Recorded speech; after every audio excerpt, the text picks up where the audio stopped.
List ನೋಡಿಲ್ವಂತೆ ಅವರು. List ಕೊಟ್ಟಿದೀವಿ, ಈಗ list ಕೊಟ್ಟ ಮೇಲೆ ಅವ್ರು ನೋಡ್ಕೊಂಡು ಹೇಳ್ತಾರೆ. ಆದಷ್ಟು ಜಾಗ್ರತೆ ಆಗುತ್ತೆ. ಇನ್ನೊಂದು 2 ದಿನದಲ್ಲಿ ನೋಡ್ಬಿಟ್ಟು ಹೇಳ್ತೀವಿ ಅಂತ ಹೇಳೋದು. ನಾನು ಮುಖ್ಯಮಂತ್ರಿಗಳು ನಿನ್ನೆ ಎಲ್ಲ ಬೆಂಗಳೂರಲ್ಲಿ 3-4 ಸಭೆ ಎಲ್ಲ ಮಾಡಿದ್ದು ಎಲ್ಲ ಕೊಟ್ಟಿದ್ದು.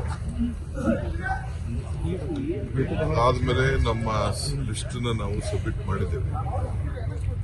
ಅದಾದ್ಮೇಲೆ ನಮ್ಮ ACC ಜನರಲ್ ಸೆಕ್ರೆಟರಿ ಕೂತ್ಕೊಂಡು ಮಾತಾಡಿ, ಅವ್ರ ಹತ್ರನೂ ಕೂಡ ಮಾತಾಡಿ ಒಂದು ಸಬ್ಮಿಟ್ ಮಾಡಿದ್ದೀವಿ.